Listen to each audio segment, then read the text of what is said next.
like a bunch of ice blocks after a long night in the cold. Yeah. In a solid metal building that has an airflow from the front to the back of it. So yeah, it's freezing from the time I show up till the time I leave. Cold in the winter, hot in the summer. That's it. Because they hold heat in the summer, hold cold in the winter. What all right. Medalla. I say that correctly? Medalla Light. Medalla Light. A Puerto Rican brew? Yes. Cerveza? Yeah. Hey, this I'm is getting like there. Puerto Rico's version of our Bud Light. Bet. So, let's crack them. Thank you, sir. Cheers. Cheers.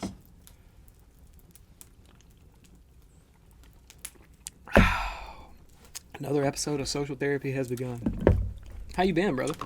I'm good. Life's going? Yeah. Yeah, the Granite Industry's been a little... It's actually kind of slowing down a little bit, if I'm completely honest. I feel like I have a little more free time at this moment. It's only been like a week span. I'm not preaching for a month. Like, we've been hell and high water for a while. Ooh, not us. No? No. It's been slow? Slammed. Slammed. Slammed all the time. Well, I mean, Jensen's... We'll probably get at least 2 big loads a week from Stone Future and then Henry and Henry or any of these companies. They that move so much rock, bro. Yeah. I didn't realize. Yeah. And then we'll have the inline full, and I'll have all the machines loaded. Yep. At least with like 3 to 4 rocks per. How many machines are y'all running? We got 3 laser etchers and Yep. then 2 impact, but we only run 1 impact. Word. Because Brian's got 1 laptop. Yeah, And you got to work with what you got on to- materials. swapping back and forth. He's like, fuck that. So, I understand.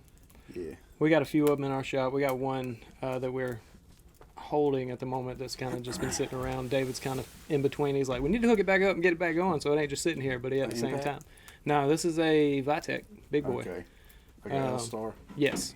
Okay. So we run, that's all David has in his shop is L-Stars. So How many y'all got? currently 4. But only 2 of them are full-time operations. We have a smaller machine that we use for like oddball stuff that doesn't have a platform under it, so we can manipulate rock and get weird stuff.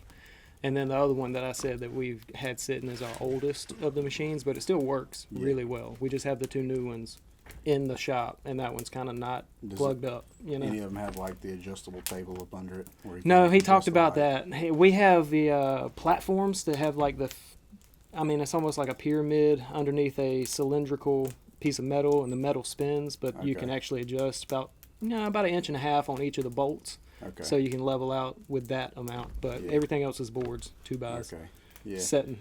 We got that. We got those. We got 2 L-Stars, and then we have an old L-Star. I don't even know. Is it one of the Upward? It's got like columns on each side, and you can like adjust the head on it. Yes. So like we can take the tables out on that, and like when we have bench seats and we have to run the edges, we can take them out because usually they're like 13, 14 inches. Yep. And then we'll have to adjust the head. It's fun. It's fucking extra. It's fun. Yeah, we have to go. Y'all got 4 inches and 2 like the small and Most then of the our lengthy. most of the machine, one of them we set up for 9.5 inches. The other one's set up for 13. I usually set the rocks up at like 13 inches. You got about 13.5 inches on that one, and then the old L-Star is like 8.5. And then here recently, like all the 6-inch rocks that we've been getting, they're cut oversized, so they're 6.5, and I'll fucking set it up. I won't even think, because I'll be like, oh yeah, it's a 6-inch rock, and then the next thing I know, Brian's like, oh yeah, it's too tall, and I have to fucking Bring it back out. Crane back over there, pick the rock up, take inch boards out from it, put half-inch boards up under it, re-level the fucking thing. Oh my god, we use shims. People don't understand how perfectly level you have to get under the laser for it to operate perfectly the way it's supposed to.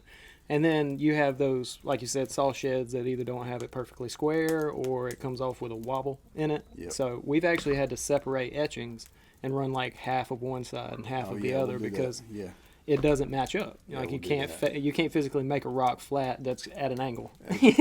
Rocks got fucking humps in them. Yes. Or rocks got dips in them. So level the rock, or from what you can tell from the level. It's funny because I have the old level in my truck that you sat beside. Yep. I'm gonna shoot that thing with a gun. Oh yeah. Here soon, because it's so weird.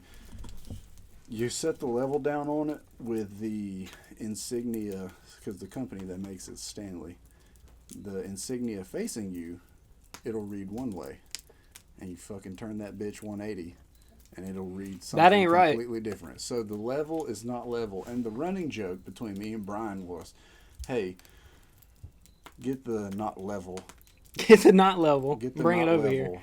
and level it the best you can. Yeah, that's for how. Like, fuck, dude, for like a month and a half. And the shit really bothered me because when I first worked there, before I was a deputy, the levels that we had was good. And I'd set them up and they'd be level. Because I fucking take my time, man. I'm never in a rush. I want our rocks to look good. Well, if it gets done right, it's done right. Yeah.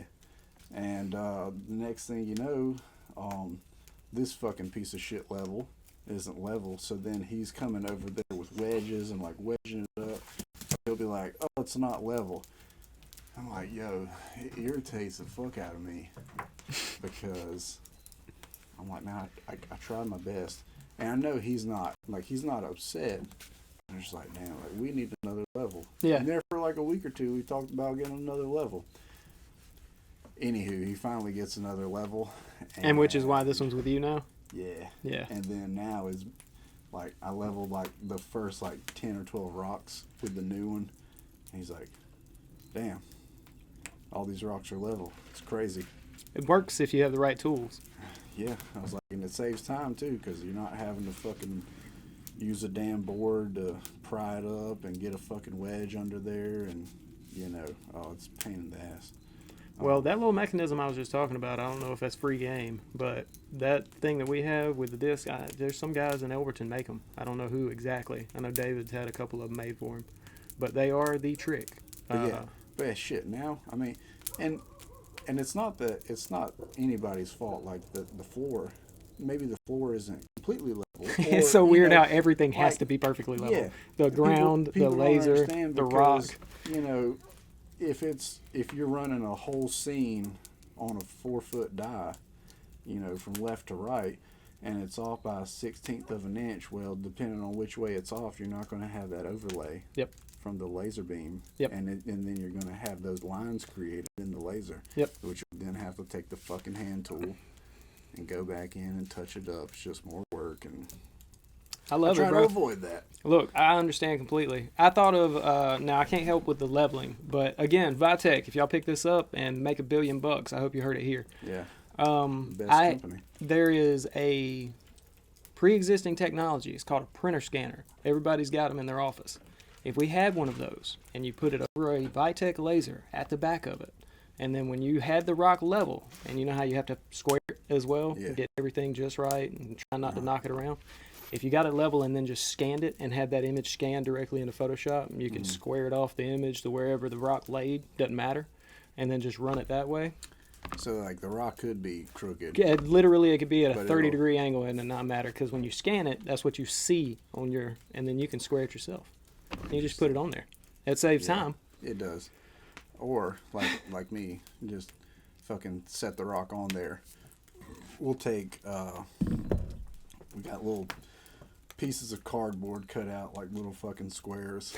And then it did not make sense to me for the longest time leveling them when I first started, because you would have to do like the same on, like, if you put like 2 shims on the back, because if the back's out of level, it's too low and you need to raise it up. Right. 2 back there, and maybe the left or right side is, you have to put the same amount over there. And I'm just like, that doesn't make sense. You're equating. But then, yeah, like, when you think about it, how the fucking shit levels, and it's not going to make any sense to y'all. Yeah, I'm anybody definitely not watching this explaining that is at this point wondering, like, why we're mentioning level heights and 8 inches and 16 inches and 13 inches, this all pertains to laser etching in the granite industry, and it all matters because the guys that work previous to us that are cutting the rock or polishing the rock, your job's important, bro, because it shows on the back end down there where we get to. What I want to touch on, which y'all have this same issue. All right. Let's talk about all this India black that's been coming in here. That's not quite black. Well, maybe it's not even quite black, but you have the little stickers on the bottom that says, quality check, and the person that signs off on it, but it's maybe pitted like a motherfucker, like somebody went out there with a shotgun with some birdshot in it and shot it. Or slung some gravel up on it when they were cutting grass. Yeah, because then when you go to put the paint in it, like if it's lettering, and you got like this snow effect where it's just white shit everywhere. And you have to take either xylene or litho solvent. It makes the whole rock look tainted. So what we started doing was putting sealer on it. We'll have impregnator, like granite top impregnator. Yeah. Like sealer. And it's literal sealer. And then on top of that, we'll do like a nano effect sealer, which makes like if like water spills on it, it like beads up like little balls. And that's slick, bro. I think on the bottle it says, like 2 to 3 hours before it to fully like set and cure. But we'll fucking put a thin layer of it over there, like let it dry. It'll like rainbow up. A couple minutes. And then we'll put the nano effect on there, and then it takes a lot longer now that it's cold. Yes. I got this handy dandy blow dryer. Nice. And Brian and all the guys laugh at me. They're blow drying the rock. I'll blow dry it with that, and they'll be like, the things you do in the Granite Industry. It's like, don't mess with the Zohan. Hey, man. Like I'm Adam Sandler out there, like trying to. Hey, you could shape them up too if they needed it, right? Yeah. Wasn't that the Zohan's thing? Didn't he become a barber? Yeah. That's what I thought. I haven't seen that movie since the early 2000s. Yeah, so they pick on me for that shit, and even painting, because you use painting and it takes a hot minute to dry. When the rock is, when it's 35 degrees outside, and you put that first little layer of paint with that downy paper towel. Yeah, buddy. And then it's like, well, now I gotta wait, or I can work faster and smarter. Take my blow dryer, square it off. That bitch. Next thing you know, like instead of waiting 3-4 minutes, just waited 30-40 seconds. Money's out the door. Yeah. That's how it works, man. Yeah. Cutting it down. Brian told me the other day, he said, I pay based off of production, performance. So I was like, yeah, man. I wish a lot more people would be about that lifestyle, because my boss is very much the same. Our whole workforce, and I say workforce, is literally 1, 2, 3, 4, 5, 6 of us. Consistently in there, but we come in with the mentality of what we got to get done today so we can all go home and enjoy our lives, like what we doing. And David usually comes in with a solid game plan, and by like 3:30, 4 o'clock, we're all like, all right, boss, is there anything else you need? And he'll be like, nah, y'all are good, have a day. Where are y'all located at? Behind Excel Granite. Where's that at? Across from what was Central Granite, which is now, I can't remember, they have a new name. Oh, so you're over there by the railroad tracks, too? Yes, literally. Okay. I could throw a stone and almost hit Ann's place. Okay. Okay. You come out of Ann's driveway, go left, hang another left right after you cross the railroad tracks. Literally the first road on your right. That's Excel Granite on the corner. Okay. We're at the back of that building. And y'all, kind of like over there near Chris Hendricks?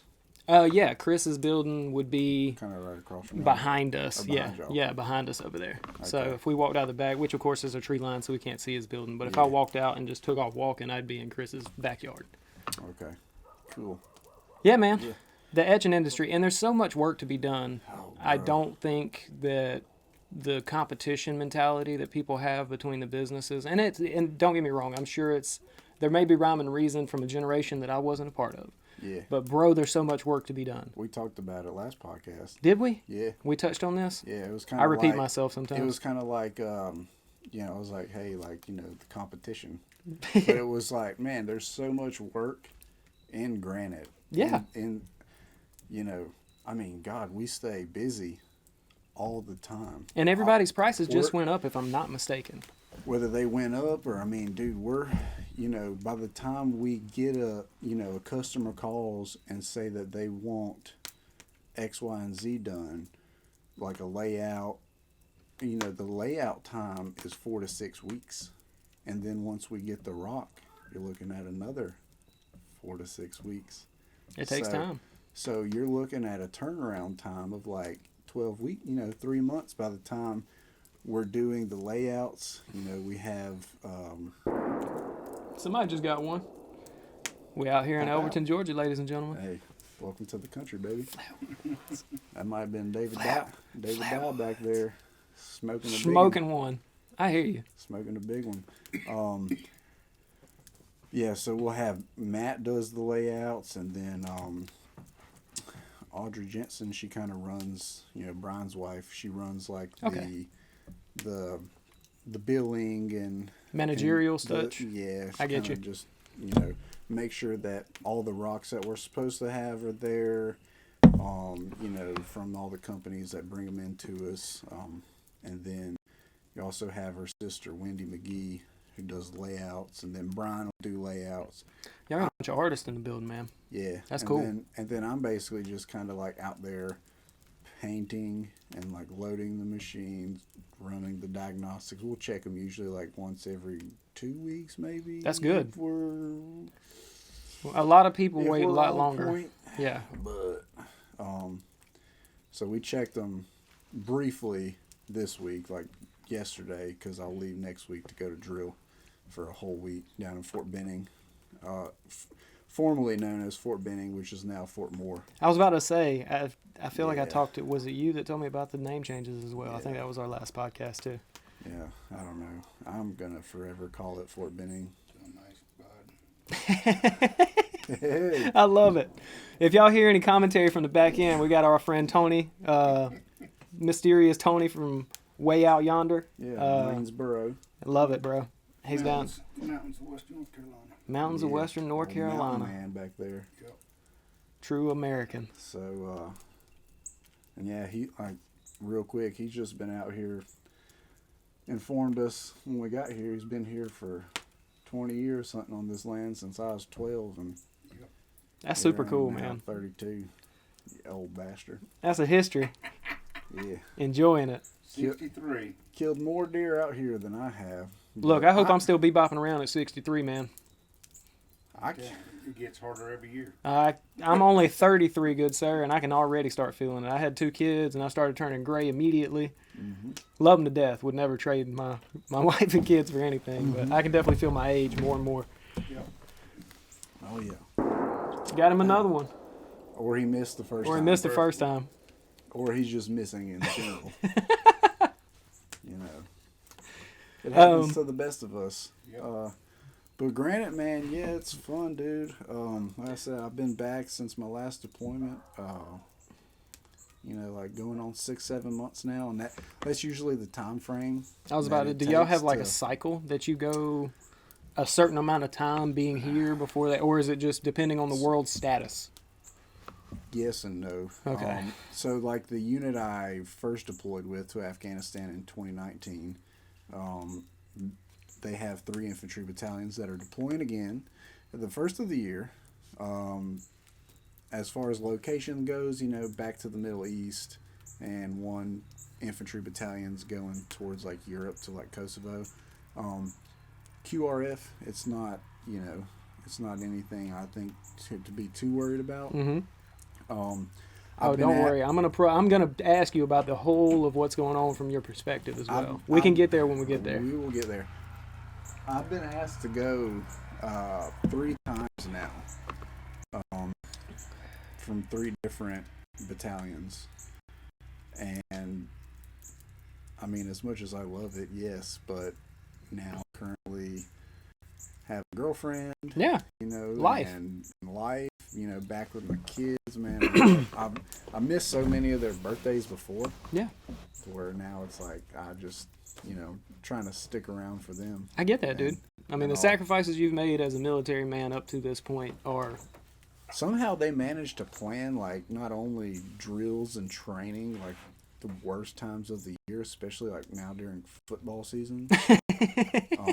Like, Super Bowl Sundays. I'll definitely be drilling that weekend for sure, if not that whole week. Or any type of other, like training that I have to do. So my next step is getting promoted. I'm basically the top of the list. The only thing I have to do is go to SLC, Senior Leader Course. Senior Leader Course is usually a 4 to 6 week course, depending on your MOS. Mine, I could go pretty much anywhere in the United States. I'm trying to go to Washington State, Yakima. Any reasons for it? Out there. I've never been to that state Just before. for travel sake? Yeah. That. I hear it's real gloomy out there. And, got to get a taste of Lots of rain. get a taste of what the West Coast is like. Oh, Sasquatch. Because I love the East Coast. And there's some really pretty views out there too, from what I saw from my buddy's pictures. But it's it's whether I deploy again within the next 5 years before I reach my 20-year time mark. Yeah. I'll do it. And Sasquatch. Yes. Can we borrow that, Tony? Yeah.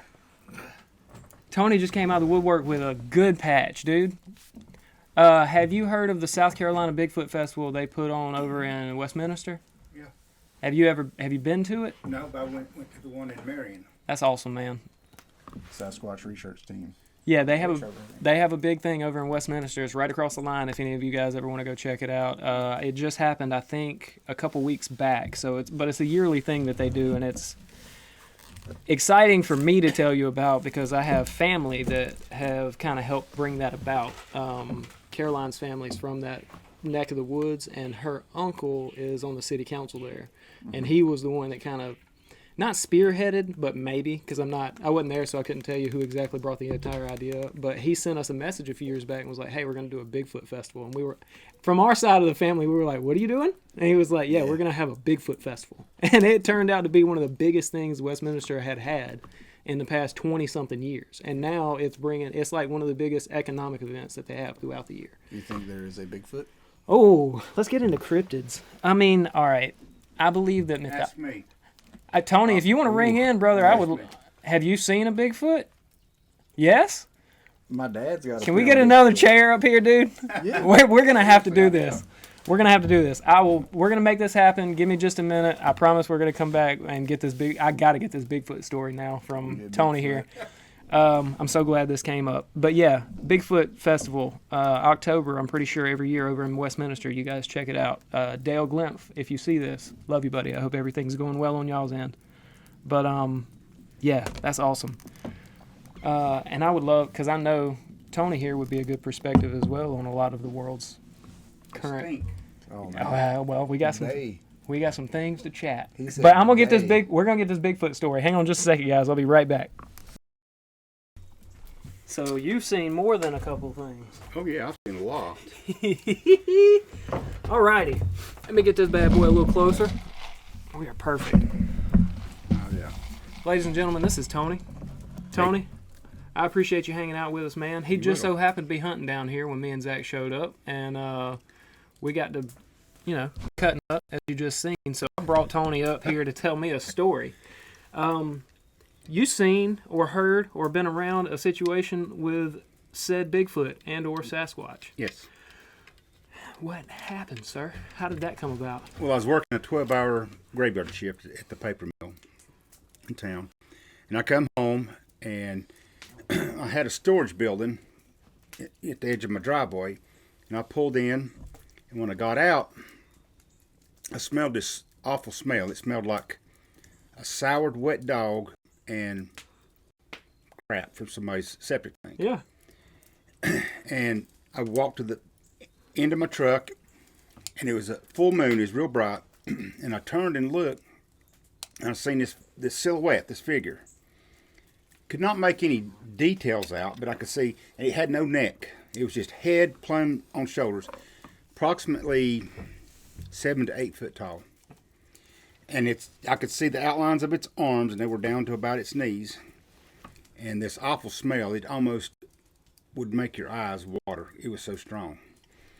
And I turned, because I've never been afraid of anything in the woods, but that I'd imagine. that spooked me a little bit. And I'd imagine. I turned to go to the house, to get in the house, and it turned to its right, and like you see on TV, it's got that gate. That Okay. big old long gate, and they swing their arms. And How far were you in this transaction? probably 30 Close yards. enough to smell. I can 30 yards. feet, 30 yards. It was from here to that camper. So All right, that's so what, this is not a 25 yards? distant sighting in any way, shape, or form. This thing was right up on you. Yeah, and I went in, I took a shower and went to bed, and I got up the next morning, and wife, she's gone to work, so I got dressed and went out. I was going to see if I could find any impressions, but the ground was so hard, all I could see was just like mashed grass. Yeah. There was no depressions, and since then I've had a couple of encounters in the same. It's in my backyard. And that's Western North Carolina? Yeah, in Canton, North Carolina. Canton. Oh, And where the paper mill's at, that just closed down. Lost my job after 30 years and 8 months. So. Oh, man. But anyways, I came home one morning, and since that encounter, I watch the Bigfoot Yeah. things, and I've learned some of their habits from those people who researches them all the time. Right. And I came in one morning, and I've got a patch of woods, and it's a little steep grade, goes up to the top of the ridge. And I had one whistle at me. And so I said, I grinned, and I knew what that was. They'll whistle at you. And so I got out, and I went, whoop! And when I did that, they was two of them whistled at me. Oh, one no. up there and one over here, just about 50 yards. I faded into And the I was bushes, going, bro. yeah, man, I know what it is. That they're real. My hip. And I walked in the house, and I've also learned they have the ability to mess with your mind. Now I don't know what it is or what it's called, Yeah. but they have an ability to mess with your mind and your body. And some of the guys talk on the shows talk about how they, like a deer, they catch deer. Well, how the hell does a Bigfoot catch deer? But he has the ability to apparently give them the deer in the headlight. Yeah, Just yeah. by staring at them. And they won't move, and they can go up and capture them. So I went in, I took a shower, and I'm learning some stuff. walked down to the bedroom, got into bed, and within 10 seconds, I had to puke. I mean, I jumped up, and I run to the bathroom and puked. And after that, I was fine. And that was within the whistle incident. Yeah. You went inside, Yeah. tried to get comfortable, and you ended up getting sick. Got sick to my stomach. Yeah. And I don't generally get sick to my stomach Yeah. ever. I mean, Well, you seem like a man that's been a part of the woodland scenario for long enough to be comfortable in the woods and know what you see and do when Yeah. you're out there. yeah. So I know the difference between a Bigfoot and a bear. I was about to say that I knew that's what you was going to ask. It's a validating story from you being out there your whole life and seeing 'Cause something I've like been- that. How old were you when that happened? Oh gosh, I'm 63 now, and it was probably 7, 8 years ago. Recent history, ladies and gentlemen. So, That's exciting. I ain't gonna lie to you. I find that exciting. Like, that's fun. Oh, I do too. I love things like that. I like the paranormal. Do you feel like they were trying to, like, they knew you personally? I Like think it was a thing that you and them I think had they do. from that first encounter of them seeing you and not having like a violent reaction? Well, the first time I only seen one, Right. and I never seen these two. I just heard them. They whistled at me. After I whooped at them, they whistled at me. There was two of them. That's how I knew. Because They were almost gauging you, Yeah. seeing if you. and I've got limbs in a tree that's as high as the top of that board right there that's been broke off behind my house. I ain't no normal dude gonna reach up there and snap No, a limb from 10, man. 11 foot up in the air. And the limbs are they're about that big around, and they're Yeah, just that snapped. ain't no- They're just snapped off. That's just right there at his eye height. Get the hell out of my day. I can't see what Tony's doing in his house. I'm trying to watch. Yeah. That's crazy, dude. Smash. And that's all. Those two instances is the only two that you've ever had. Yeah, but now, prior to that, when I hunted in the mountains, I smelled that smell. But at that time, Didn't know what it I didn't was. know what it was. Yeah. So Yeah, now put I a know. little sweater back on. I'm getting cold. Yeah, it's getting peoples. chilly. So you have had this area around your house, obviously. Has anyone else around your neck of the woods seen or heard anything? Yes. one night when I was a part of that paranormal group, we're gonna get to that. In a that minute. girl, I was just on the internet one night on the computer, was chatting, and she come on and she said I am so scared. I'm so scared, and I talked her back and I said, what's going on? And she said her neighbor boy, the boy that lives next to him, said he come running to their house a screaming, and he'd went out to feed his dogs, and apparently he's seen one. Ooh. And it scared him, and he run to her, and her boyfriend at the time,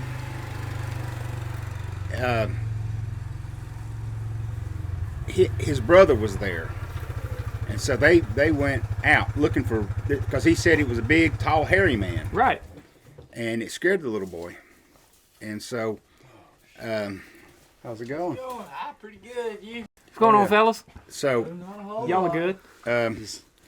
Just a half second. I'm gonna get this last. Of he this went bit. out with his brother, and they were looking for it. Yeah. And she was worried about it and crying and all this because they hadn't come back yet, and she had been hollering for him. I'm all right. And it's just that was in what we call Cheeky Pen, and that's on the same ridge line that would come down to the house. Yeah. So I think they're just traveling. They're just moving. They're just traveling, looking. So they have a trail, you think, that they run up through there that's like a habitual, almost migratory thing. Yeah. They get back and forth. and through. I think they're just looking for food. How about that? I think that's all they're doing. That's insane. Well, we're going to come back. I want to talk to you about the paranormal stuff. I want to talk to you about this encounter. I want to ask you about the current world events and what we got going on, but we're going to take a small break. Take a break. I got to take a leak. We'll be right back. Back live at Deer Camp. Back live at the deer camp. We got one, ladies and gentlemen.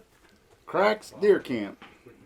Everybody calls me Crack. Everybody calls you Crack. Yeah. Bro, I am appreciative that you shared with me. I now feel like I'm a friend.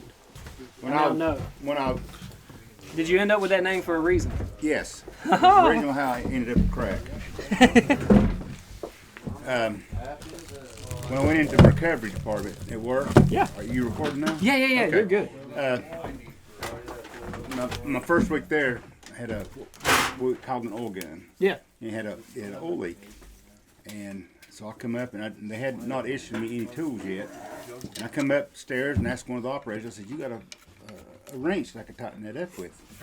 He said, Yeah. So I went. He went and got it, and gave it to me. I went down. I stopped the leak, and so the next guy come in to relieve me. He come up to the operator and he said, "Who fixed that oil leak?" And his name was Keith Reese, and I just started, and he said, he couldn't remember my Crack, and he said, "Oh, that old Crack guy." So it stuck with me for Crack. 25 years. That was my nickname at work, Crack. That's awesome, dude. I've never earned a legitimate. I got one legitimate nickname, TJ, from some Boston guys playing golf. And they found out my name was Timothy Chaz Bray. My dad's name is Timothy as well. He has a different middle name. And they was like, "Why don't you go by TJ?" I was like, "Well, I'm not a junior." So they call me TJ as a joke because they thought that was hilarious that I was out there hanging out with them. My dad and I had the same name. But origin stories of a good old nickname. You got any nicknames? I'm sure you've got a nickname or two. I got Field Reverend. Field Reverend. Field Reverend. All right. Okay. This will continue on into part 2. Bet. Field Reverend. I got. And that's one. BD. BD. I ain't Good to see you, sir. I ain't gonna say what BD means. Old I can imagine. 82nd Airborne right here. Good to see you, sir. Ghost pepper. Fuck yeah, man. Get some heat up in there. Hell yeah. Woo! What's going Go on, ahead and Zach? look in the camera and say hello. What's happening? BD. What's happening? BD. But yeah, man, I figured you had a nickname or And two. if we need them, Yes. Yes. Yes, for sure. Toe warmers. Field Reverend. Okay, Field Reverend. so it happened around 2016, 2017. Basically, I was in the Scout Reconnaissance Platoon, Yep. 121st Infantry Regiment here in Georgia, the 48th Brigade. And we went out to the field. We was doing XETC at the time. This was one of the requirements before you deploy, right before JRTC. And we had got chow served one day. Everybody was sitting around eating it. It was cold. It took forever for us to get it.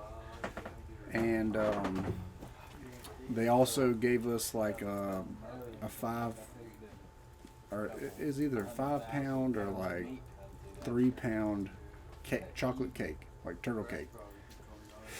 And in the scout platoon and the reconnaissance platoon is a bunch of alpha males.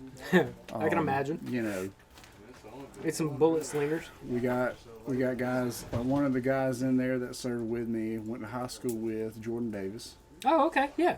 Yep, and he's the only dude from Elberton. Shout out Jordan.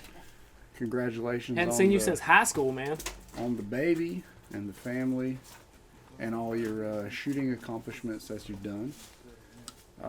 Proud of you, bro. That's awesome. Super awesome.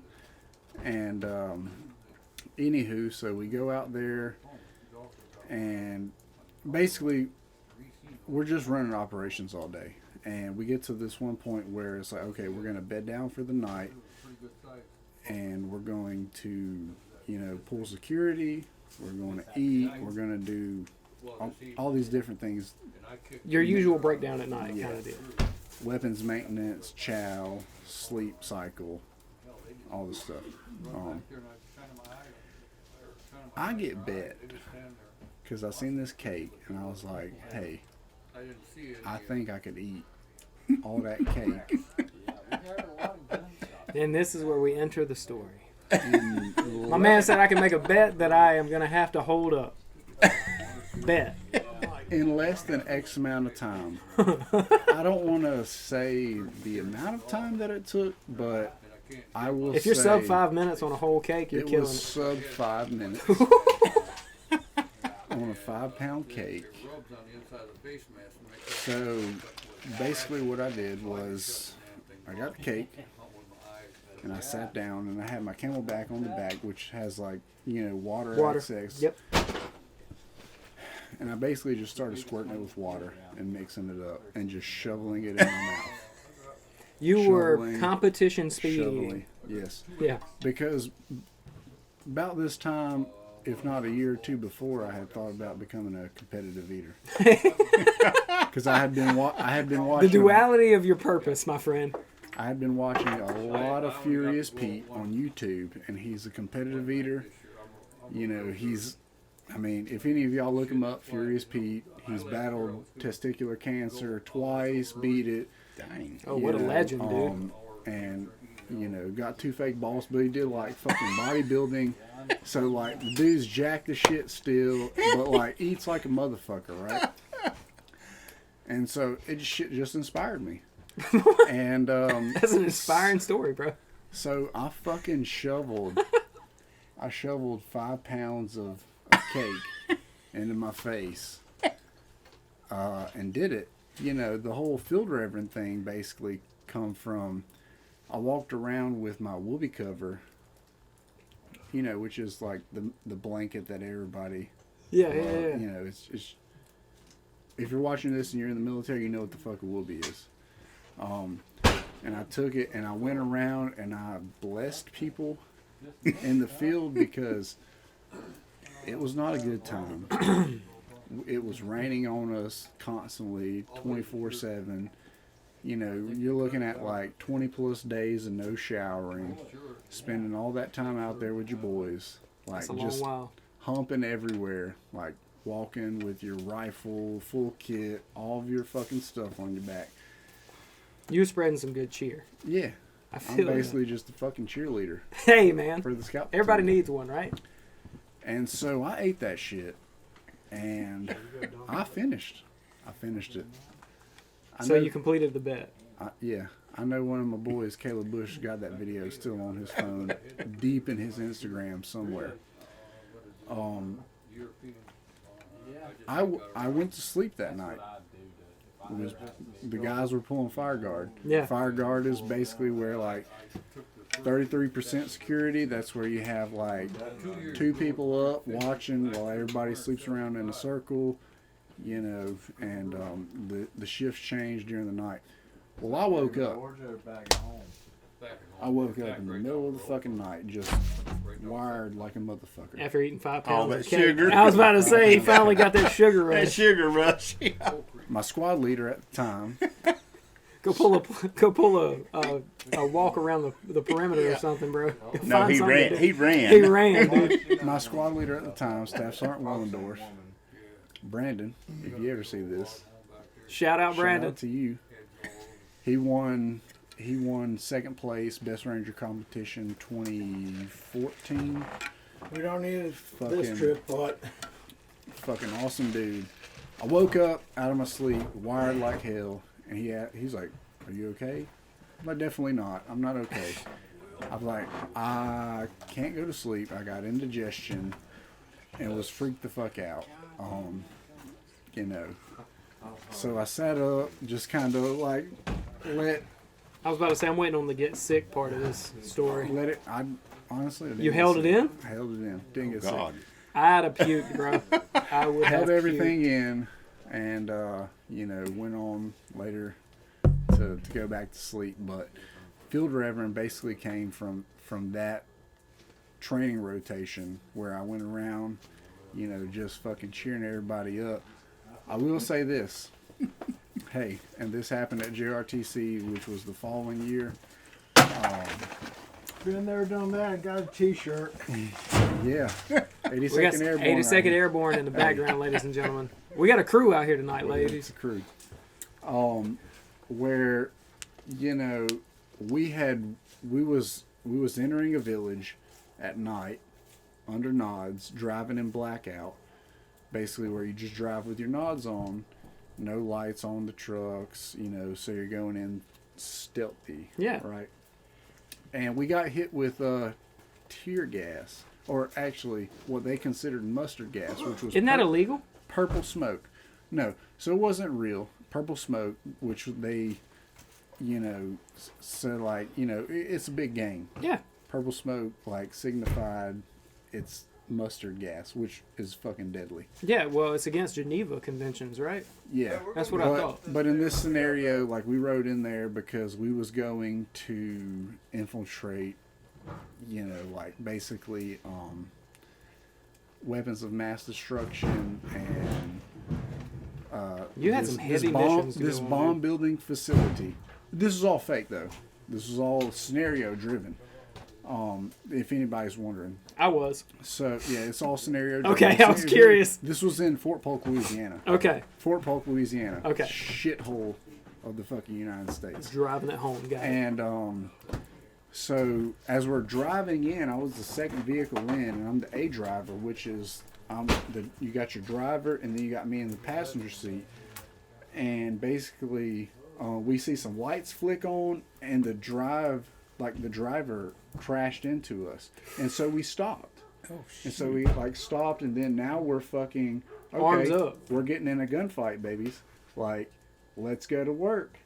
And the next thing you know, like we all hop out of the fucking vehicles, and they threw smoke out. Well, we couldn't fucking see because in night vision, everything's green. Yeah. We couldn't fucking tell colors or anything. And the folks that like watch us, that like walk with us and Yeah. stuff, like the dudes that grade us, they was like, "Hey, where's your gas mask?" We had stuffed all of them in a black trash bag and thrown them in the last Humvee because we didn't like wearing them. And that shit is booty. So, So the next thing you know is they're like, "Hey, you're all dead because you just got hit with mustard gas." And mustard gas is that deadly to where, like, if you breathe it in, it's gonna fucking kill you. they throw you a solid curveball. Uh-huh. We spent the next 4 days on the side of the road dead. And the crazy thing is about this whole scenario is like nobody tells you, or you can't inform anybody that like passes along through that road, like Yeah. through the road, like traveling, that you're dead. So like we had all these people driving past us, conducting operations as it was normal fucking business day, right? We're sitting Y'all out are there. just laid over on the side. We're just sitting out there. Oh, no big deal. Well, next thing you know, we have what's called red air. Red air is the enemy aircraft, like helicopters, planes, whatever. They started like flying, hovering over us. So here's where it gets a little X-rated. If you have kids, please don't let them watch this.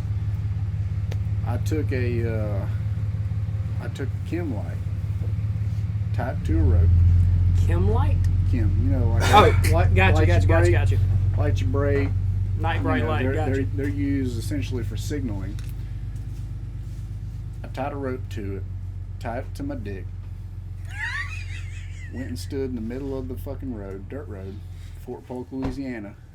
As the enemy aircraft passed over us, here I am, fucking helicoptering my wiener. Nice. Signaling it. You know, now whether they Is this saw a pickup? This is not a pickup. Okay, I was just curious. It's not a pickup. Nobody stopped and slowed down. Nobody stopped, slowed down for us, because that was the enemy flying over us. All they see is a fucking red chem light fucking just doing this. And, you know, my platoon sergeant at the time, not a big fan of. I ain't even going to mention him. Just, Y'all had it I mean, out? we was laughing. Yeah, we was laughing. You know, everybody was laughing. But Field Reverend was basically born from there moving forward. And I was just the platoon hype man. I don't think you can get any more hype than a helicopter flying over you while you're doing the helicopter yourself. Yeah. That's pretty hype. That's the epitome of hype. That's the start of, you know, Field Reverend. Field Reverend, and I'll go ahead and forward into it, and then after this we can go ahead and just, you know, call a pause, and then We can go, I'm definitely gonna get a quick ghost hunting story. Oh yeah. Before we get out of Yeah. here. So yeah. Because I'm not leaving without that. Oh yeah. So, real quick, hype man in the scout platoon, moving forward, we get to 2018, the year before we deployed to Afghanistan. We're in the barracks of Fort Stewart. Charlie Company, we shared barracks with.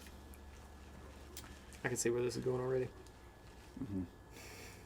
We had about 8 bunks in the front of the barracks that we shared with them until all of us got like fully separated. We got our own barracks. We went out and we did some training for the day, whether that was, you know, qualifying with our rifles or shooting, you know, some type of scenario, alpha, you know, battle drill 1 alpha or anything like that, whether it be reacting to an ambush near or far, Keeping you ready. anything like that. Yeah. Keeping you ready. Yeah, scenario-based training. Well, anyways, we get back. Our side of the fucking barracks are trashed.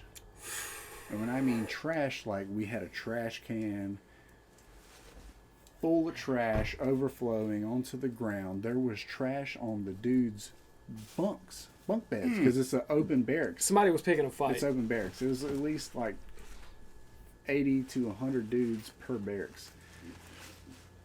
They had duct tape on the ground separating Charlie Company side from Bravo Company side. We were Black Sheep. That was our company name. And I was pissed. I saw it and was like, what the fuck, yo? Are you the black sheep of the black sheep? No, Black Sheep Company. Was the Bravo entirety of the company. Got you. Bravo Company. It was about 12 of us in there. And the rest of the 40 dudes or so, that was Charlie Company. I did give an honorable mention to one of my buddies on the last podcast. But so, and he became Special Forces. Fucking awesome dude. Epic. Jonathan Barrett. He's still fucking out there doing it, big boy. And That's awesome. so I kicked the fucking paper. I kicked the tape. And like I said, you know, previously, Like the line on the ground I between was you like, guys. you motherfuckers. The dude come over there. He was upset. Whatever. Well, flash forward. The next night, I wanted to get back at him. Mm-hmm. So, how do I get back at him? Let me just start this off first by taking a shot. Okay. Enjoy yourself. And then we will proceed. Oh, Cheers, Tony. let me get. Tony, you having fun, man? Yes, sir. I appreciate you. Yes. Cheers. Cheers, cheers, cheers to the boys, to the fallen. Mm-hmm. Thank you, sirs. It's cool that you know a couple guys that are still working. Mike, may have to make me another one here in a minute. What's that? You may have to make me another one in a minute. Okay. Hooking them up. So, that night I talked to my boys after we all got switched out of the barracks. Are you a leader in any facet? Yes. Okay, so you were like platoon leader. I was a or fire team leader. Fire team leader. Thank you. I needed terminology. I had 4 guys up under me, but it was 2. My squad was comprised of 2 fire teams. Myself, Sergeant Minot, he was the other fire team leader. Then I had Hayward, Aaron Hayward. I also had Tony Anthony Abramyan. He was a Russian dude. Pretty sure he's a spy. Fuck you, Tony. Rashad, I love Zach, man. Rashad Posey, and myself. I was short one person. Anywho, Sergeant Minot had a full sack fire team. The one dude on his fire team that I didn't like, Brian, we'll talk about him next turn. And Stories within and stories. yeah, because it Keeps getting deeper. It just keeps progressing. like these guys, yeah, they protect y'all, but at the same time, we still have our own fucking internal battles within the organization. Anywho, that night comes around, and I talked to Sergeant Minot and a couple of my guys. I'm like, hey man, we're getting fucking payback. What does payback consist of when Charlie Company trashes your barracks? Well, I went and I bought some Miralax. Oh, this is starting out great. I went and bought a bunch of fucking tablets, like shit tablets, You went full laxative on these boys. laxative tablets. Did you put it in the water? Oh no, it gets better. So everybody was sleeping. Yeah, I see. They had their little table kind of like this, pretty much set up, Yeah. and they had like a little George Foreman type like flat top grill where they would like cook their breakfast and stuff on, and a microwave, all that stuff. Nice And little kitchenette And, kind of over, deal. and over there in the corner they had their Talk about the Air Force. no. They had their refrigerator in the I like corner. this guy already. So, I went in there and everybody was asleep. Opened up their refrigerator.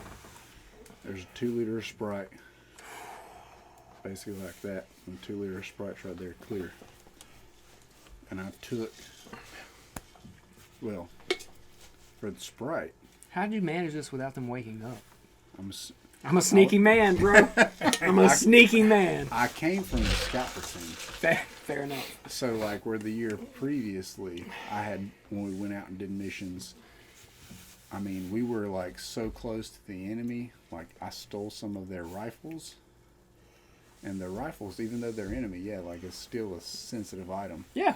And when they woke up the next day, and they're like, we got 2 rifles missing. I was like, I fucking got them. Yeah. I was like, because they wouldn't put in security. Right. So, open up their refrigerator, 2-liter Sprite. I had to piss. Oh, God. I pissed a little bit in their Sprite bottle. Somebody's all right. You may not want to record that. Hey, look, this wanted is to edit all. that Hey, out. I'm with it. This is Zach's stories, baby. Put the top back. Zach, He might be held liable. No. What's funny is as the year, a couple of years progressed, I had a guy come to my squad as I was a squad leader that was in Charlie Company, that asked you about this? and I told about the whole incident, and they found out. We'll get there. I pissed in their Sprite bottle. One of the guys had a What am I doing? one of the guys had a shaker bottle full of like protein I knew you was about powder to say drink protein. and stuff. I took the Miralax. I dumped the whole fucking bottle of Miralax in it.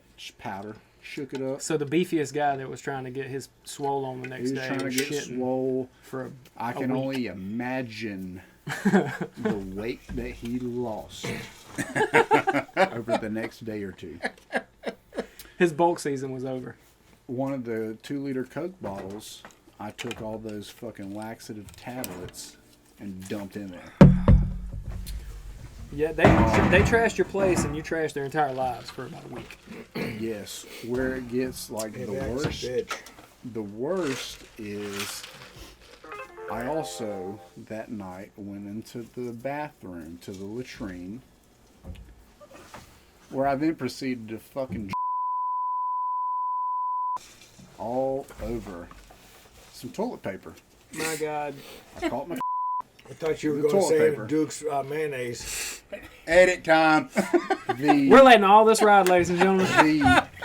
the flat This is for you. the flat top that they had on there and the microwave got a nice coat of Zach's special sauce on top of it. There are grown men that are going to see this later in life. Where it gets even better is the next morning as we're out there conducting PT and doing our workouts and stuff and we finish up.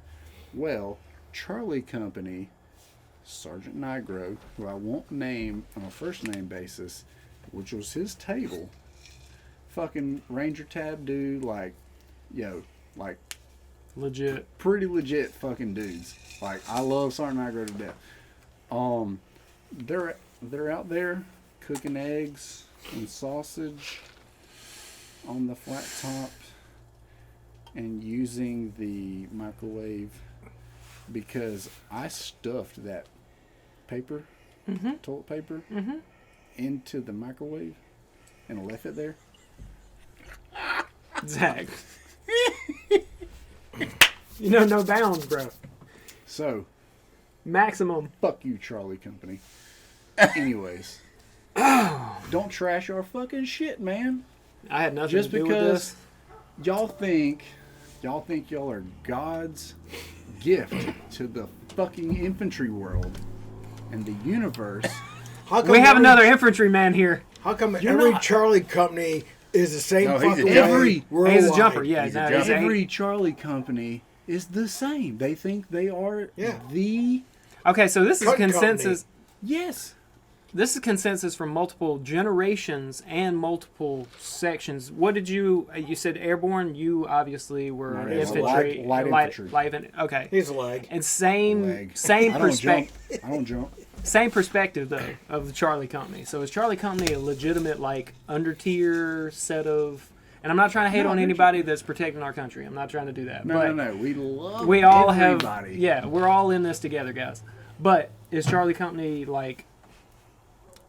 Is it A, B, C, or is it like literally just a distribution of random? Shit rolls downhill, and Because I'm not Charlie military. I don't know. Company ends up with all the shit on them. Yeah. Bet. Most Charlie. Okay, I can most- understand that. Most I can get Charlie that. companies like have this reputation to uphold because they're the last infantry company in a light infantry regiment, other than Delta Company, who has fucking wheels and heavy weapons. That I don't know. They carry themselves different? They try to carry. Yes, because we're overseas, man, and they're fucking like decking themselves out in like all the Gucci gear and stuff, and it's just. Are they tactical? they're just, yes, tactical, Tactical. is the fucking Tactical. word. Don't roast me. I'm just. Tactical. I love being tactical, but at the same time, you got to understand, like, brother, it's the National fucking Guard. Like, we're the bottom tier of the bottom tier, but They're the bottom feeders. yeah, like, hey, we all And here, Charlie Company's the lowermost bottom feeder. we all here to serve Okay. a purpose and do our job, and they fucking did their job exceptionally well. Grunt work. And then overseas, even, I mean, there was there was crazy stories and stories to continue, you know. So it's You got your full get back. That's for Yeah. sure. You got your lick back. oh yeah. That's a I that's mean, a because damn guarantee. at this point, I mean, I was thinking of like taking a shit and then like putting turd up there in the fucking roof. I grew up with you, so I knew how crazy you could have gotten with the whole scenario. So I know, as wild as it sounds, I'm actually proud of you for not going as far as you could have, my I mean, friend. I didn't go. Actually proud of you. You did it. I know that sounds crazy, but I know you. So you did good. You handled yourself well. I kept it professional. But Why? Professional. well, look, I don't want to switch. I don't want to switch gears too fast, but I do want to get this in. I have to ask you. You said that you had a paranormal experience / ghost hunting story. I genuinely want to hear this, and I appreciate you, Tony. This is Tony again, by the way, from North Carolina, and we did the Sasquatch thing. You had 2 encounters, which is. I've never spoken to someone that has had that close of an encounter with a Bigfoot, so I appreciate you sharing that with me. He was on the hunt too. You were around for that scenario. Yeah. Yeah. We went to What was your name again, sir? Mike, Mike. Chaz. Nice to meet you. meet you. we went to the house where the store was at Yeah. that night, and I was in there. I think I was the only male actually in that store that night. But there's several of the women there, and You want another one, right? yes, sir. What flavor? You know it. And it went into an old store, and it was like the old Western movies, where you went in Don't mind me. to the I'm bar, with the fucking and you had a fire. big wide staircase, and you went up, and then the brothels were up, had a balcony.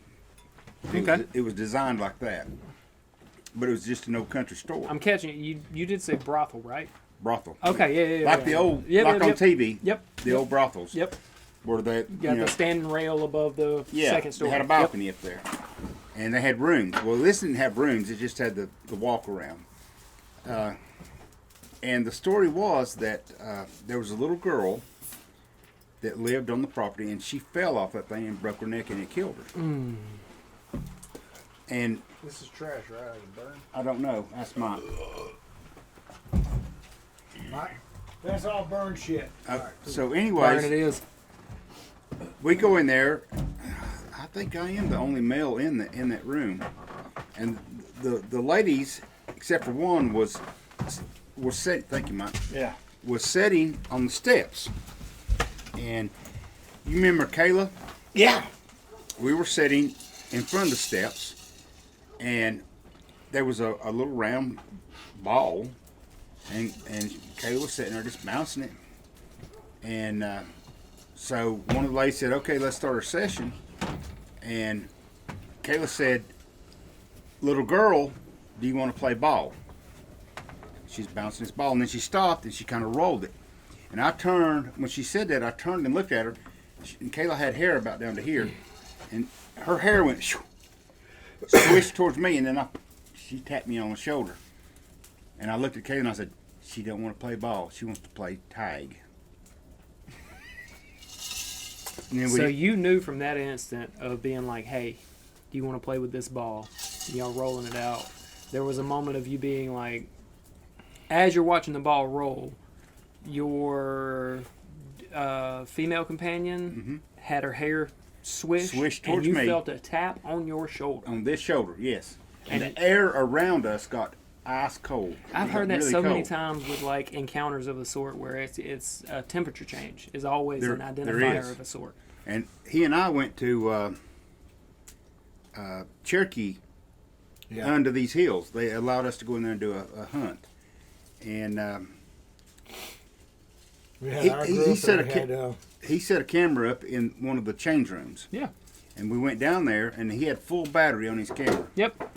We went down there. He was going to check, and he was going to check to see if he had recorded anything. And I just sitting on the bench, and I seen a black shadow from where he was standing. And his camera went through the wall. So you seen an apparition literally Yes. traverse the the room you were in, and A then you shadow walk. person. It really Yeah. wasn't an apparition. It was And just you were a there shadow. for this. Yeah. Yeah, he was there for that. And where did You and me what were happened that in, night? Something else happened that night. Oh, I seen the little it looked like little fairies we saw the on fairies. the creek. But I don't know what it was. We Like balls of light almost? no, they or- were like little, like Little fireflies. blue, like little blue fireflies. Yeah, and they were just all over the creek, and we couldn't explain what they were. I mean, they were just glowing. Look, you won't hear me ever say, like, I don't believe that, or whatever the case may be. My mother has been witness. She went to Emmanuel College. It's a place over in Royston, Georgia. Yeah. Small Go Christian. past there Yeah, every we go. time we come yeah, down. we do. Yeah. My mother went to college there for a couple years before she was transferred up to Kentucky and played basketball. While she was there, she witnessed an exorcism of one of their classmates. And she was in the pew. This is a story from my mother. She went with the basketball team because it was mandatory to go to church every Wednesday and Sunday. So they were in church.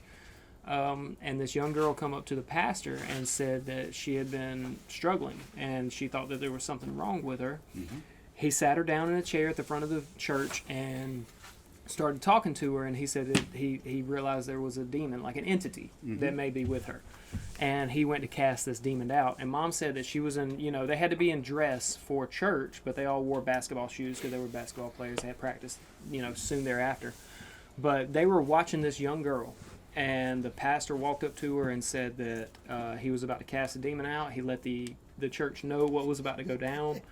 And when he stepped up to her, he put his hand on her head and he started speaking and was casting the demon out. And my mother said that they were on about the middle section of the row, so they weren't at the front, they weren't at the back. And said this little girl spoke with a man's voice, deep and terrifying. And as the pastor said, "I cast you out. You do not belong here. Leave this body." The demon said, "You have no power here." To the pastor. And at that moment, my mother stood up, and the entire basketball team that was on the same row together ran for their life out of that church. The pastor, from what I understand, continued the exorcism and ended up exorcising this girl. But my mother, in her raising, was told that when a demon leaves a body, it finds another.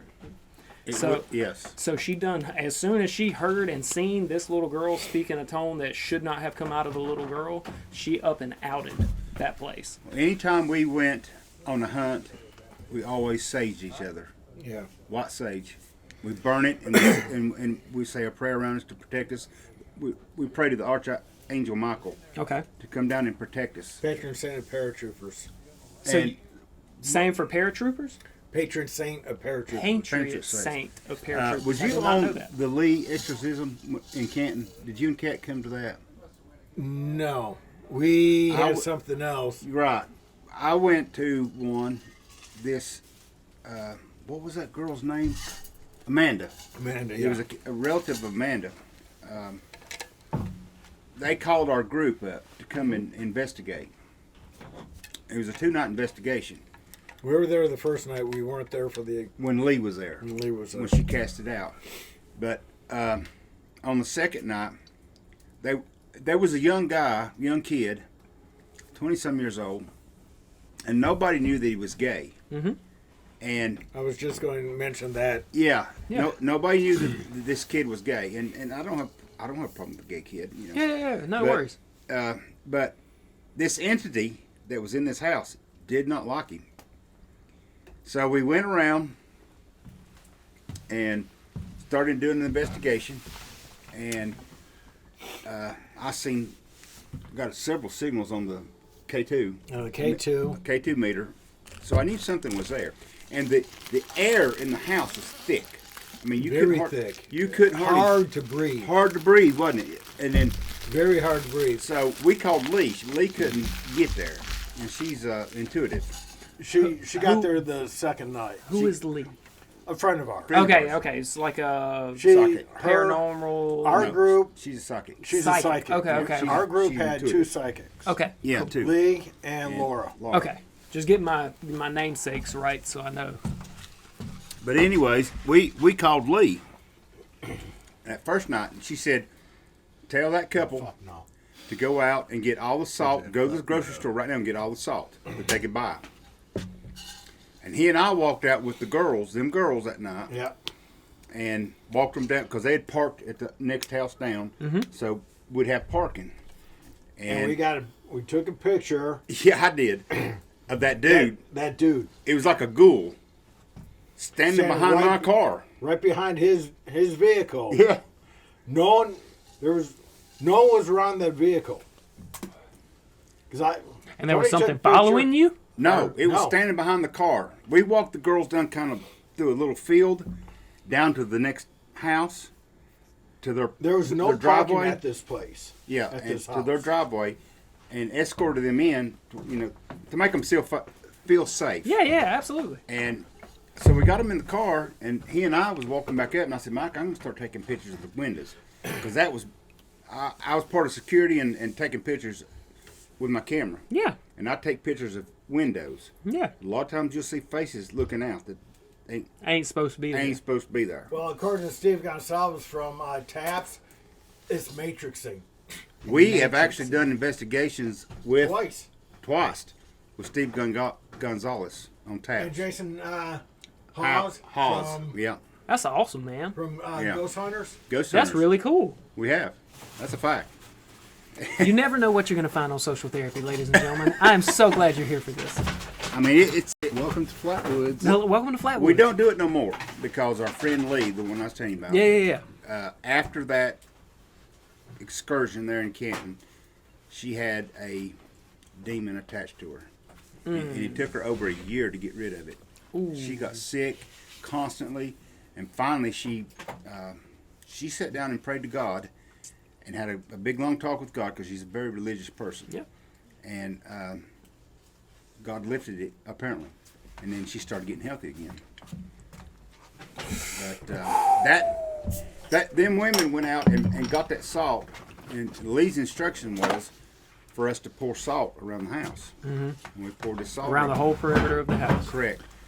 And then the next night, Lee was able to come, and we went in there, and there was a group of us. This family was so scared that it was a young couple and their kid, and this young boy, and I can't remember. One of her parents, her mom or his mom was living there with them. It was her mom. It was her mom. Yeah. Okay. And they were so scared that every one of them slept on the floor in the living room from the couch. Together. They were so afraid. Bro, this is on some Cabinets paranormal would- activity shit. She said cabinets would fly open and shit would fly out of the cabinets. And so they were that scared. Mm-hmm. So, I'd have been scared. oh, yeah. Hell yeah. Were you and me were sitting across in the basement, across from each other, and we heard footsteps. Yeah. We were the only ones in the house. Everyone else was outside. We were in the basement of the same house. We heard footsteps coming down. To the basement where you were. Yes. Yeah, Yeah. these people's house. I was in a white T-shirt. Tony was in a light colored shirt, and a dark mass walked Walked between by us, and we were from here Yeah. to each other. And the I don't air, play them again, games, man. the air, once again, around us got cold. Yeah, It's weird how it does it, but because there was You a remember well the in pit? that basement. do you remember the pit Yep. that was in the basement? Yep. It was that big around, and they'd concreted over it. And I asked the house owner, I said, do you mind if I poke a hole through that? I'd like to see what's down there. And so he went and got a hammer, and I beat a hole where I could set my camera down in there. Mm-hmm. And apparently it was an old citron, a well. Yeah. And I could see the top of the pump, but it was in the basement of this house, Right. a well house. And I didn't understand that, but Yeah. I got some weird pictures, orbs and You stuff. got we Coming got out of the well. EVPs. Yeah, we got EVPs that night. I mean, we hit the K2 meter. We just held it over The whole. So you hole. think the well might have been and- like a central point Well, I to think the my opinion- situation? It may been. it may have been somebody that had died. They killed them and put them in there, and that's the reason they I concreted mean, it over. that's why I was about to say if you Yeah. were It was- hiding a body of any sort. That was my suspicion. Yeah. But I don't know. But Lee come the next night and gathered us all up. And like I said, the air's heavy. It's hard to breathe it in this house. And we gathered in a circle, and Lee prayed to the Archangel Michael. Yep. And she smudged all of us. And she told the house owner, said, go open every window in the house. And We're finna get this thing up out of here. exactly, that was... We're finna get this thing out of here. And she went, and she started saying a prayer, and the whole group repeated it. As soon as she said it, we repeated it. We went to every room in that house, even the basement. And when we come back upstairs, it was like, my God. You can breathe. You could breathe. Yeah. And then Almost like a literal sensation. Yeah. Of And she said, go close the windows quick. And then she said, have you got salt? And they went out and salted outside the house so it couldn't enter back in. Apparently there's something with salt. I don't know what the deal is with it, but... I mean, it's a purifier, if I had to imagine. Yeah. I mean, it's what we put But on it's meat to like keep a it barrier good. Yeah. that keeps the spirits from coming in. Yeah. According to her. But that was our exorcism. What yeah. an experience, man. I couldn't imagine. Like I said, my mother telling me that story. Oh, of I her ain't told you the exorcism. best part. The second night, no, it was the first night. First night. You weren't there. The group said, oh, I've got to have a smoke break. So all the smokers, we all walked out on the porch. And this kid, the gay kid, he said, God, he said, something's burning me. I was there for that. Was you? Yeah, we were Amanda there. pulled his shirt up. Fucking pentagram. We watched it. Stop. We watched it form on this kid's body. It actually was moving, and we watched it. And On it his said- chest. Yeah, and on the back it said Die. "die." Yeah, I got pictures of it on my camera. It said "die." This is why, like, I believe I have no reason for my mother to lie to me. I And have it, no reason for one that. of them it said "get out of here," "die," Something "get out like of here," that. something Die, like that. Die So fag it had or a something problem like with that kid. Because he was gay. especially. That's crazy. Because he was gay. Yeah, last weekend. Thank you for the fire. And he was a nice kid. I mean, he's a really nice kid. yeah. And nobody knew it. Nobody knew it until after the fact that this kid was gay. Yeah. I mean, hell, it I didn't mean, matter to me, but Basically, Well, it said apparently the spirit... I've never had an issue with anything of the sort because I've had multiple gay roommates that were afraid to tell me they were gay because Right. of where I come from and where I live and stuff like that. And I was like, dude, I don't care. I don't Like, care as long as either. you ain't trying to act on me, I'm good. Like, Exactly. I'm a guy and you're a guy. We're cool. I don't give a shit. Yeah. It's got nothing to do with me. But this dude, this kid was... Well, he left... What, the next day? He 2 left days out of- left. 2 2 days days? later, he left. He left. And the last thing we heard, everything was normal for him. Did it Yeah. go with him? Oh, it was normal for him. Okay. Normal so for him. leaving. Okay. Yeah, he left the Yeah. house and it was number for him. I Gotcha. think he moved to Franklin. I don't think they've had any other They haven't occurrences had any occurrences. whatsoever.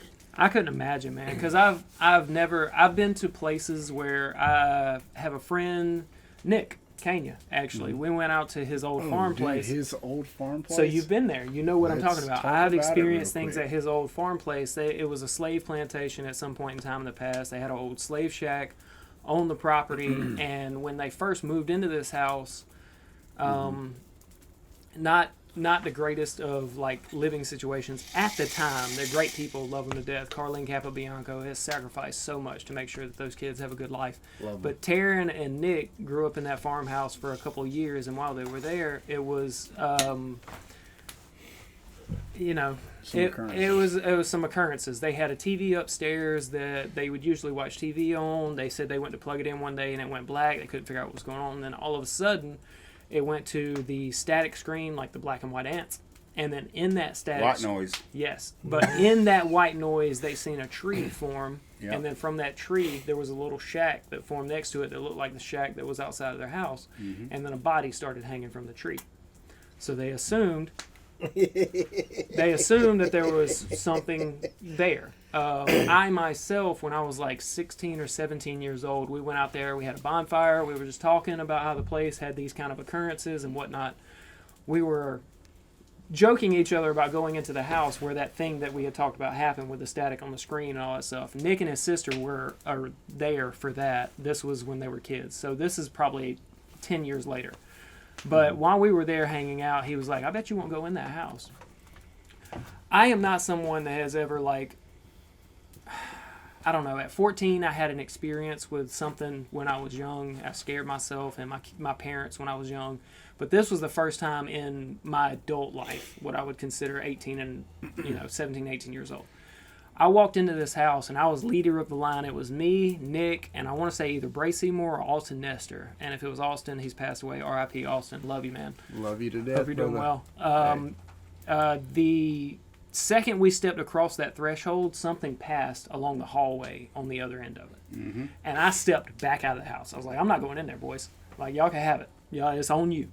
And they joked about me being like, oh, you scared, blah, blah, blah, blah. I was like, I ain't going in there. You can yourself. And they never decided to, like, go beyond that point because they felt my sincerity. I was like, I've seen something. I'm not going in there. Like, I've heard too much from my mother.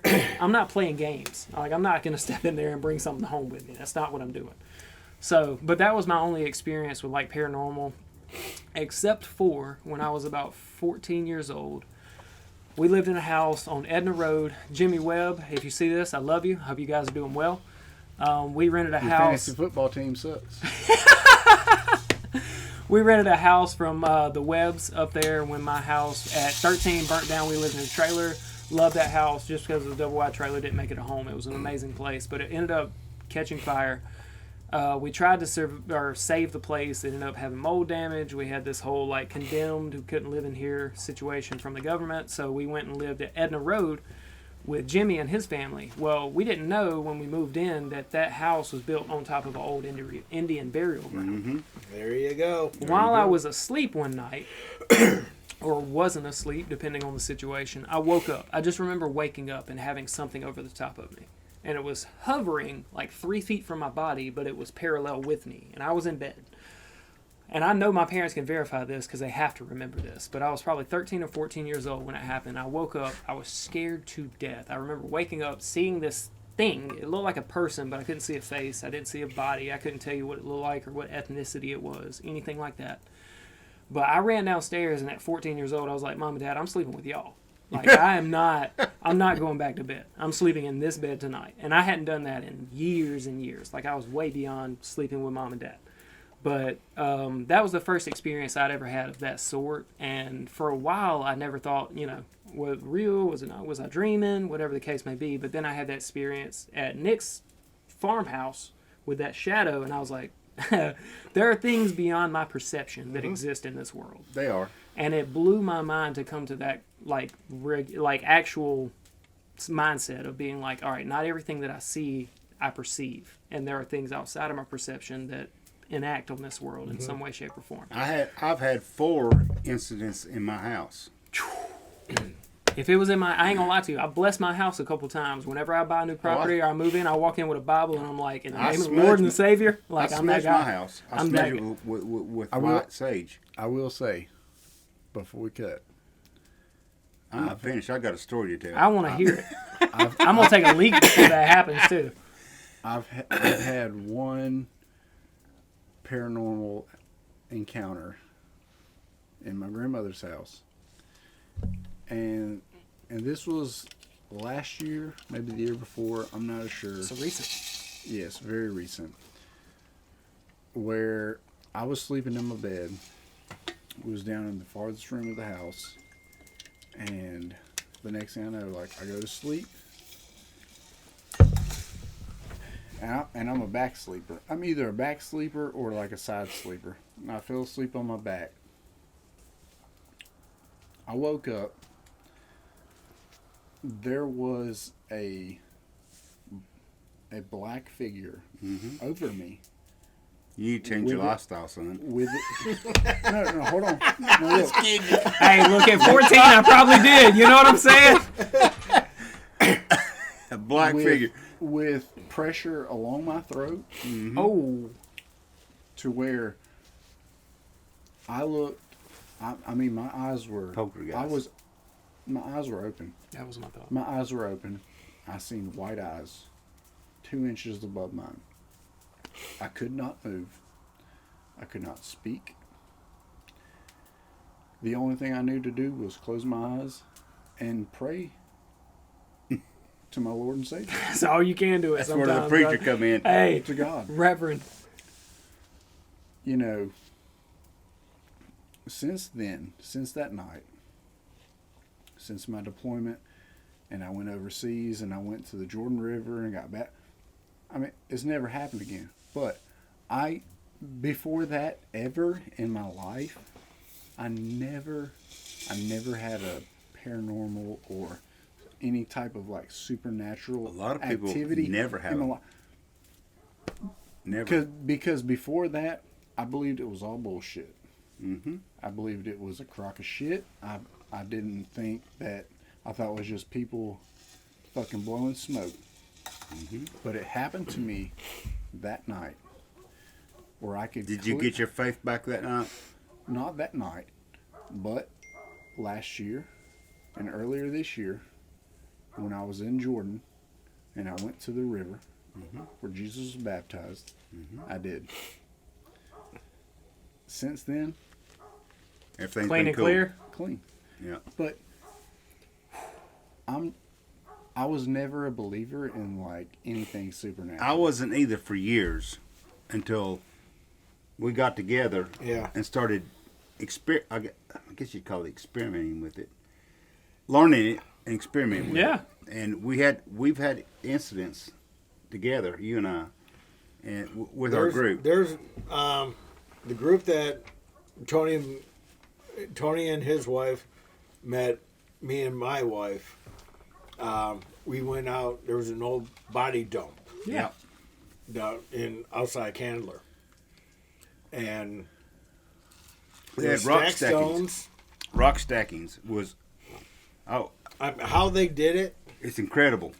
There would be a rock, and say my The hand, small rock and it would be and here, huge rocks and the damn thing would be stacked on top. Like an that. inverted pyramid kind of Yes. thing. And they were there was hundreds of them everywhere. I had the Last thermal- time I went with Lee and Monica, it's all gone. Somebody went in there and Oh, that's took sad. every one of them out. Because I had the thermal camera, Yeah. and we were going.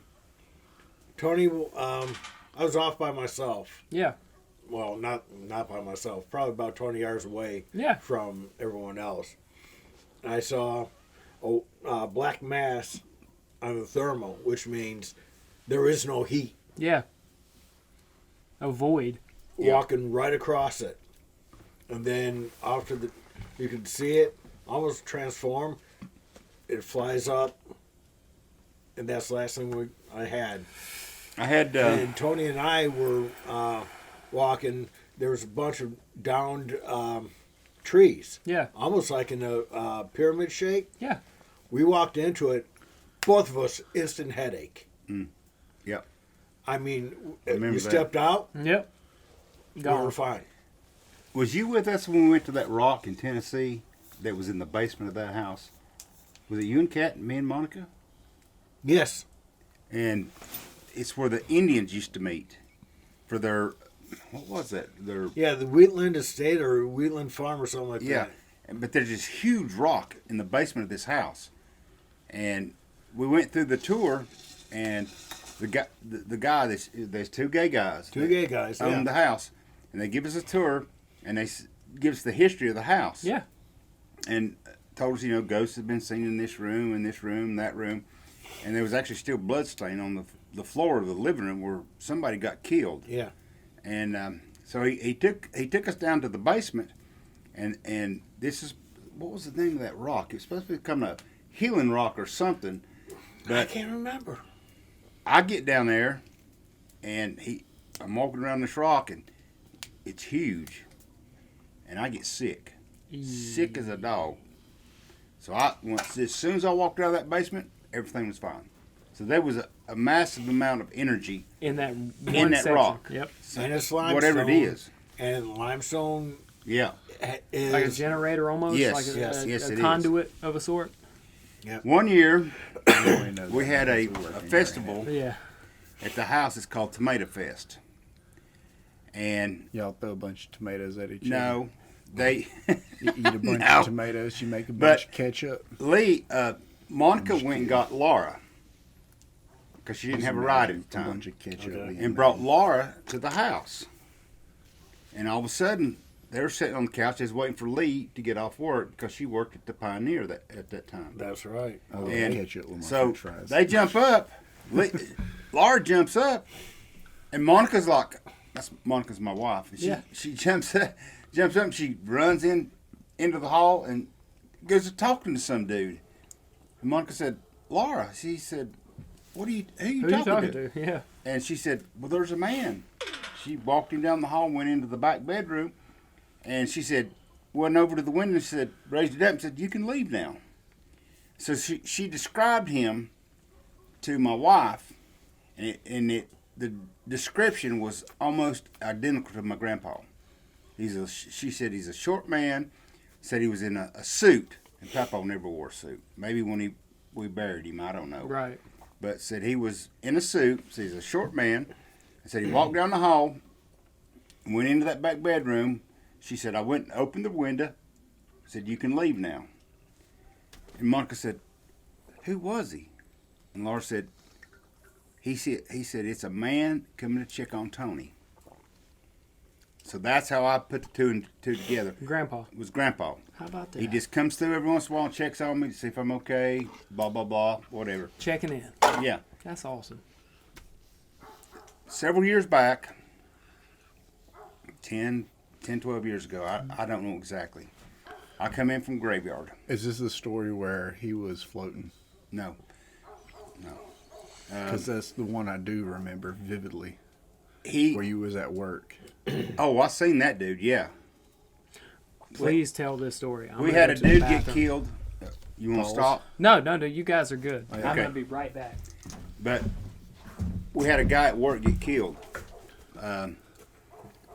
We got these what they call jetters, high pressure water, and they're so strong they could cut through that 4x4, or they can actually cut through metal. And they didn't have the safety device, which was a foot device, where you could control the pressure, the volume. Uh-huh. They didn't have it at that time, and he was just holding the hose. And they cut the truck on, and this damn thing jumped and went down his throat and blowed him up, killed him right there on the spot in the basement of number 10 recovery board. Then we had another guy, and I don't know which one of these guys that I seen, but he was coming up number 10's elevator, and it stopped, and he tried to crawl through, and then it took off, and it cut him in two. The elevator cut him in two. To this day, there's a piece of metal where they had to cut it out to get him out of there, his bottom half. Shit. Yeah. And then we called him the Big Indian. He's a contractor, and they scaffolded up number 10's south precipitator, and he slipped and fell off the scaffolding all the way to the bottom, and it's a pretty long ways, and it killed him. I watched them carry him out on the gurney. Pitiful. But no, I had my wife worked for a lady, and she passed away, and so it was just nobody but her and her husband there, or her husband had passed away before her. And so the daughter came in and told my wife, said, go through Mama's jewelry and see if you see anything that you like, get it. So Monica picked up a couple of things, pieces of jewelry, necklace, whatever, and she put it in a little jewelry box, a little cardboard box. Well, I come in one morning from working graveyard and took a shower, come to bed, and I laid down, and I was relaxing. Hell yeah, brother. And I heard this. It sounded like something in the box sliding back and forth. Mm-hmm. And in the corner where her jewelry armor was, I couldn't see. It's real dark. So I just reach up here, I grab my pistol, I slowly bring it down on my chest, and I'm looking, and I seen this figure walk by, and he go down the hall. Well, I just laid out of the bed like that and looked. There wasn't a damn soul there. Nobody there. It was that old woman checking on her jewelry. I guarantee it. Mm-hmm. And that happened twice at the house. And one year after I come from down here, went home, Ben had let me pick up some pecans. And I sat in the floor in front of the couch watching TV. And I was cracking pecans. and I had a pit bull terrier. Pecans. Pecans. Depends on where you are. We in the are in South. the north. We are in the mountains. They're called pecans. Pecans. Pecans. So fucking I have crazy. recently learned that pecan is actually derivative from Louisiana and the French estate. Yes. And most people that use pecan have a French and or Louisianan kind of descendant.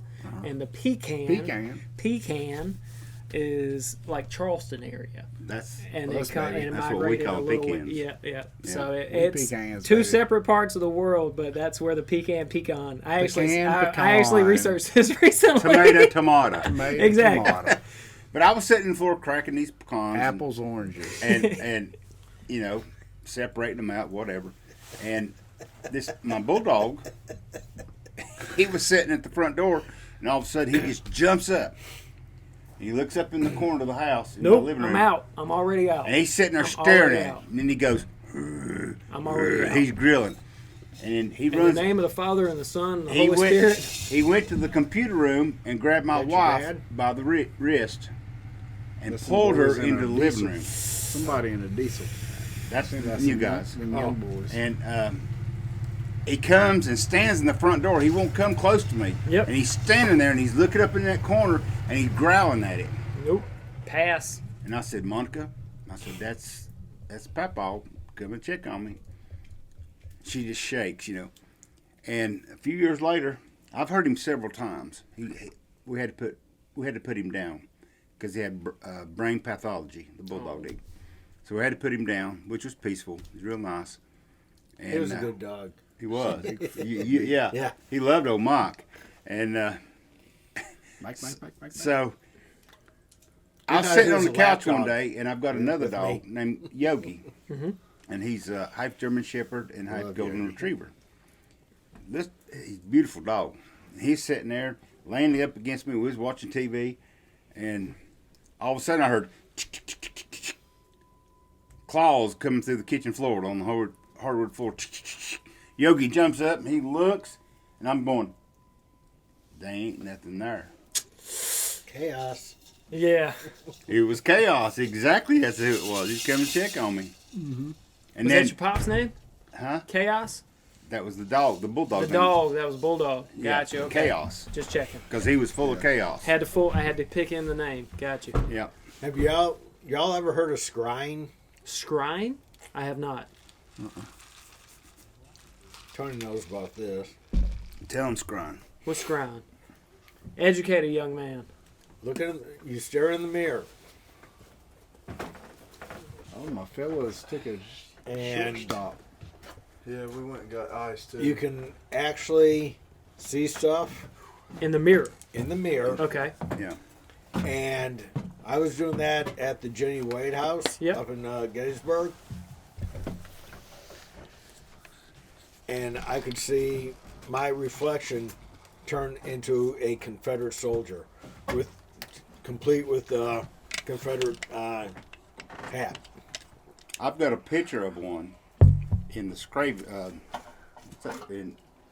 house. Mm-hmm. Me and my wife went down there for vacation. And How you doing, bud? you get on that ghost tour, and you just get on that bus and you get off at any stop. Yeah. But we went around to, what is the name of that house, Mike?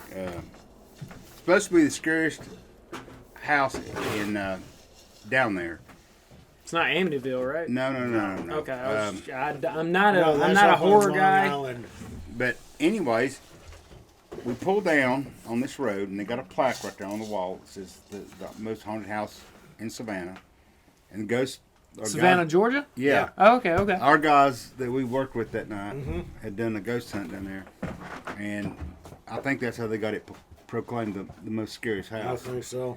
And so anyways, I'm just taking pictures of the house, I get back to the motel, and I'm looking at him. I said, oh my God. I said, come here, babe. I said, look at this. It's Confederate soldier, the hat, big old beard, looking out the window. And the place is closed. Yeah. I think they only... For sure. This is not a reenactment actor No. standing in the damn No, they only window. do night tours. No. And there's nobody in there. They just walk you through it. But there he was, bigger than shit, right there in that window. I don't doubt it. Like I said, I have never doubted things like that because my mother has always instilled in me the stories that she's seen and dealt with in her own life. And my mother is someone that I hold in a very high regard. Oh, man, She's your someone mom that, is- like, my mom is a saint. Like, there is a right hand of God throne type deal. My mother is going to be sitting there. Like, she's one of the goodest. She's one of the best. She's one of the best humans I know, and I know she's my mother, so I'm biased, but she genuinely is. Turn her on to Julie Green. I'm, Yes. If I mention it, she Let me- probably already yes. knows it. No, his mother is one of the best human beings to walk. She's on this always planet. she wants the best for you. To- Genuinely. Yeah. Genuinely. Doesn't matter who you are, where you come from. I've never met anyone so divine. My grandmother was like that.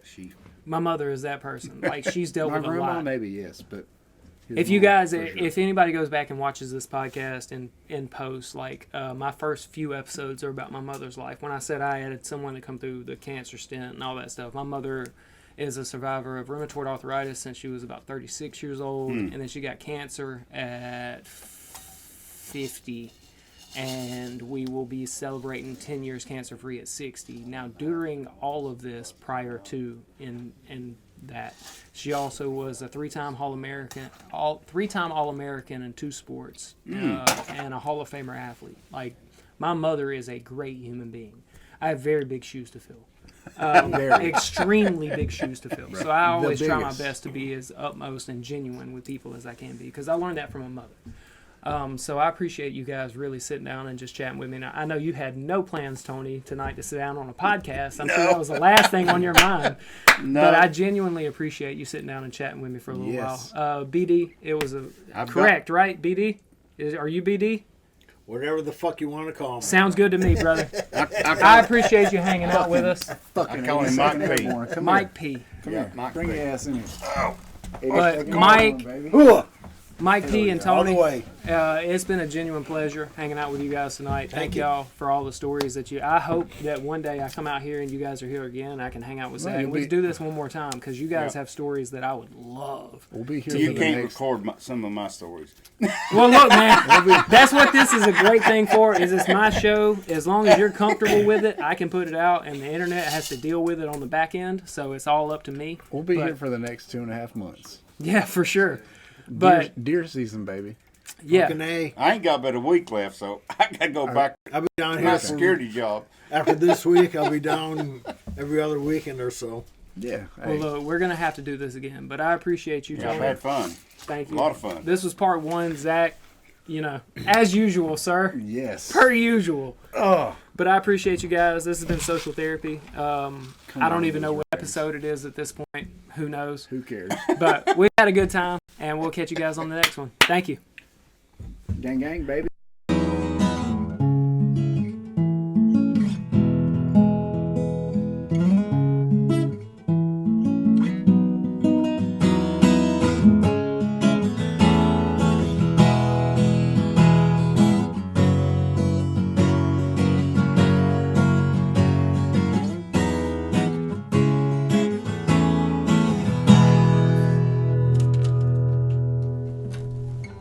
That was fun. That shit was hot. Appreciate it, man. I like playing music. It's one of my favorite things to do.